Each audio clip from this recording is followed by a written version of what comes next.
adik saya. Hari ini saya nak bercakap tentang satu buku lah. Bukan buku baru ni sebenarnya, dah terbit mulai tahun 2015 dan kita review, setiap tahun kita review, iaitu buku PJSK. Ada yang hijau ini adalah untuk sekolah rendah, yang biru ini untuk sekolah menengah, dan yang merah adalah untuk tingkatan 6. Okey, cikgu, saya mulakan dengan melihat punca kuasa lah dalam kita menggunakan buku rekod kurikulum ni. Dan kalau kita tengok, cikgu, inilah satu-satunya buku yang kita review setiap tahun. Sebab itu kalau kita tengok, kita hanya terbitkan setahun sekali. Kenapa kita tak gunakan buku yang 5 tahun, 3 tahun? Sebab boleh katakan adanya perubahan dari masa ke semasa, setahun ke setahun. Contoh yang paling jelas lah, cikgu, kalau kita tengok apa dia dalam tentang penstrukturan semula komponen kurikulum. Dalam ini menjelaskan bahawa seni mempertahankan diri, silat, taekwondo, whatever, yang sebelum ini kita letakkan di bawah unit beruniform, tetapi telah dipindahkan kepada sukan dan permainan. Jadi buku ini kita susun berdasarkan apa yang berlaku dari masa ke semasa. Kita tak gunakan macam separuh buku terbit 5 tahun, tapi yang tahun 2013 tak lagi valid untuk tahun 2025. Dah tak sama lagi dah. Sebab tu bila ada cikgu tanya kenapa dia tak sama dengan sistem dengan buku, jawapannya senang, sebab gunakan buku yang tidak update mengikut sistem dalam IDMI. Okey. Yang kedua, buku ini juga kalau kita tengok juga penggunaannya adalah relate dengan garis panduan pelaksanaan PJSK yang diterbitkan oleh Bahagian Sukan Seni dan Kurikulum Kementerian Pendidikan. Dan dalam garis panduan itu menjelaskan tentang komponen-komponen yang ditafsir dalam PJSK. Dan kalau kita tengok part surat siaran tu, dalam garis panduan itu, di muka-muka belakangnya dalam 7-8 muka surat ditunjukkan tentang format borang merekod PJSK. Jadi saya gunakan format borang seperti garis panduan itu, terutamanya yang paling baru tahun 2025 itu, dalam kita membuat kerangka penyusunan kandungan dalam buku ini. Sebab itulah kita rasa buku ini dia relate dengan keadaan yang semasa. Ada sekolah yang gunakan kita, okey, kita tak guna buku, kita gunakan online, boleh cikgu. Cuma dalam keadaan praktikalnya nanti, the end of the day, masa guru kelas nak masukkan, sebab yang akan masukkan markah PJSK ni ada guru kelas, sebab sistem ini berdasarkan kepada, namanya berdasarkan kepada kelas, bukan kepada murid. Rekod ni bukan base pada persatuan dan sebagainya, tapi pada kelas masing-masing. Sebab itu tanggungjawab ni kalau dilaksanakan oleh guru kelas lebih mudah. Dan cuba bayangkan kalau guru kelas tidak ada dokumen, cikgu, dengan apakah cara mereka untuk merekodkan dalam sistem ini. Jadi kalau kita tengok, okey, ada satu cara lagi. Ada sekolah kata mereka mempunyai fail-fail lah. Misalnya apa? Ada fail perkhemahan, ada fail kejohanan olahraga, ada fail bola sepak, ada bola tampar, sebagainya. Dan dalam ini ada direkodkan tentang pencapaian pelibatan murid. Kalau dari segi SPI bilangan 2 tahun SPI bilangan 2 tahun 1986 tu, cikgu, kan, dia ada menjelaskan bahawa pelibatan pencapaian kehadiran murid perlu direkodkan. Betul. Kalau dalam fail tu perlu ada direkodkan. Mungkin dalam buku belak laporan aktiviti kurikulum ada direkodkan. Tapi once kalau kita nak masukkan dalam IDMI, waktu itu sistem kita datang dengan nama individu dalam portal kita ini.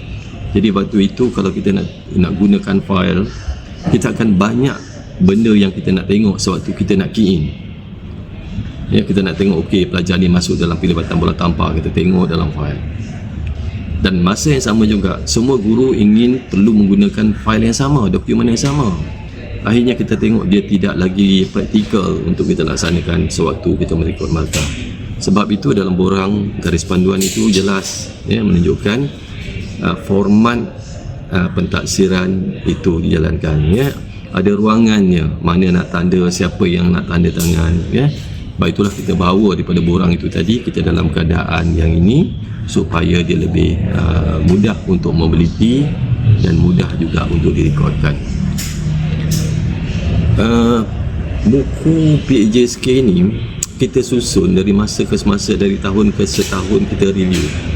Dan yang terkini ini sebenarnya adalah merujuk kepada sistem yang ada dalam IDMI. Jadi apa yang ada dalam portal, dalam IDMI itu susunannya kita selaraskan sama dalam buku PJSK. Tujuannya nanti sewaktu guru kelas ingin masukkan markah dalam sistem, mereka tidak lagi tercari-cari mana bahagian mana, tempat mana. Sebab susunan dalam buku ini kita synchronize seperti mana dalam sistem IDMI itu, ya.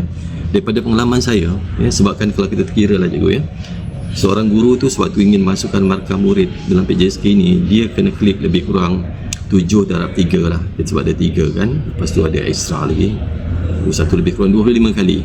Tapi kalau kita ada sistem rekod yang teratur seperti ada dalam ni, proses masuk markah seorang murid cikgu tak sampai 2 minit. Ya, saya cakap ni sebab saya buat dulu sewaktu saya penolong kanan co-curriculum, saya sendiri masukkan untuk 2 kelas, ya. Jadi bila sesi-sesi saya bersama dengan guru-guru juga mengatakan bahawa mudah sebab sistem itu membolehkan mereka membuat jalankan dengan segera. Yang kedua dari segi mobility lah. Bila buku ni ada pada murid, kita dah rekodkan, ya, sistem kita rekodkan selalu, ya. Nanti kalau kita tengok juga waktu bila kita nak rekodkan, kita ada terangkan sebelum ini, ya.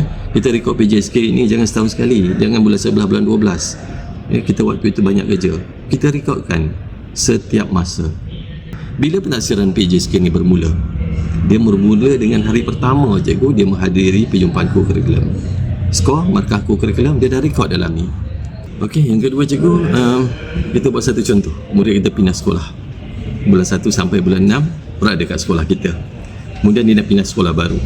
Sekolah baru, saya katalah guru kelas ataupun penolong kanan di sekolah yang baru murid itu datang, saya perlukan rekod PJSK sepanjang dia berada di sekolah kita dulu, ya, dia Januari sampai bulan Jun. Jadi kalau dia ada rekod PJSK ni, dia jadi mudah. Mereka hanya bawa rekod PJSK ni, kita tak payah lagi nak tengok fail mana, apa penglibatan, sebab semua kita dah duduk secara komprehensif dalam satu dokumen. So dia akan datang bawa adangan, bawa dokumen ini, kita nyatakan pada sekolah, dia buat pada sekolah surat lampiran, bersama ini saya sertakan rekod PJSK murid yang bernama yang pindah itu daripada bulan Januari sampai bulan Jun. Jadi nanti bila sekolah baru akan sambung je. Apa lagi yang boleh ditaksir sepanjang dia berada di sekolah itu sehinggalah pada tamat sesi persekolahan yang berkenaan. Ya, jadi kalau kita tengok keadaan-keadaan ini akan dapat membantu murid-murid kita. Dan saya tengok setakat ni memang cukup banyak sekolah yang menggunakan daripada setahun ke setahun, ya. Kita melihat kepada peningkatan sekolah yang menggunakan dan juga melihat kepada kandungan yang kita review ini mendapat respon yang cukup baiklah daripada sekolah-sekolah. Jadi kalau cikgu nak melangkah lanjut, nak maklumat lebih lanjut lagi, bolehlah hubung saya melalui WhatsApp, Telegram yang ada, ya, di atas sini. Okey, saya rasa itu saja. Sekian, Assalamualaikum warahmatullahi wabarakatuh.